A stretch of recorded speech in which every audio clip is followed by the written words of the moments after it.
Clouds are droplets and ice crystals. That's what a cloud really is. But it doesn't just appear out of nowhere. Clouds actually form on pre-existing particles that we don't really see, unless if there is a lot of them around, then you can see them as haze. So if you actually go now into the background, you can see there's a lot of particles in the air. And we know that because the sunlight gets reflected off them and we see this whitish haze thing. So these particles act as the seeds upon which clouds form.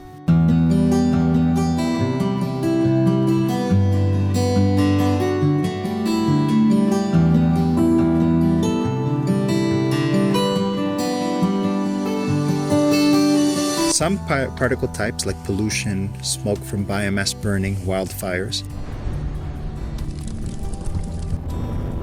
those actually act as the seeds for making liquid droplets. But there are also other types of particles that act as a seed for making ice. Bacteria, pollen, fungal spores, dust. They're all superbly situated. They're the perfect types of particles that make ice. So not only this is important for climate, but also understanding if clouds would tend to rain more in the future or not depends on how many of these ice-forming particles we have.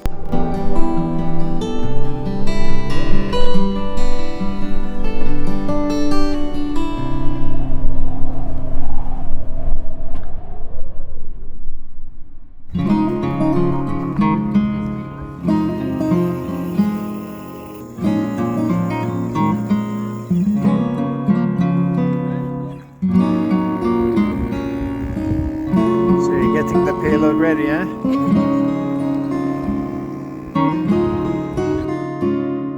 Hello, my name is Lionel Farr. I'm working at the EPFL, ERL, Extreme Environment Research Lab, and I'm working with a tested balloon. This one is for the pops. The new flight computer that we have to test in Mt.Helmos, something like that. So now we can put in all the cables. Yes. So I'm the technician and the field assistant of this lab, and I'm working to deploy the balloon, the tested balloon, with always have a cable on it to be attached to the ground, and we're making aerosol measurements, so looking at particles in the air, and I'm there to make sure that everything is working smoothly and we get nice data out of it. So we have the payload box here that goes below the balloon, and then we do the first flight to make sure that everything is working properly. And there's the balloon right there.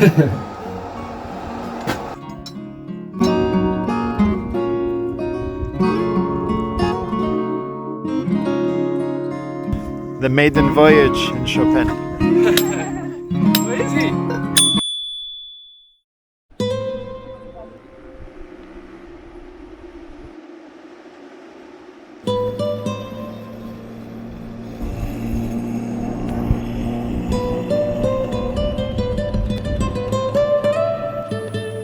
It's at 1750 and we start at 1700, so we are 50 meters up for now.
Hi, I'm Michael Lonardi. I work at ERL, the Extreme Environments Research Laboratory, and I'm here as one of the researchers working with the tethered balloon. So we make profiles of the atmosphere using this balloon system that goes up and down, and we try to look at the aerosol concentrations and properties in the atmosphere above Calavrita.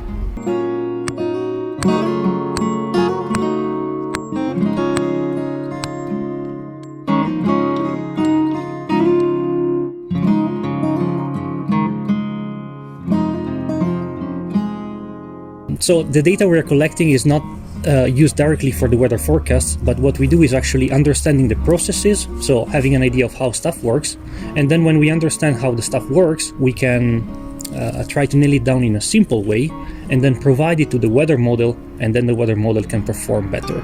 So there are a lot of steps in between our measurements and the final weather model, but the ultimate goal is to improve the weather models.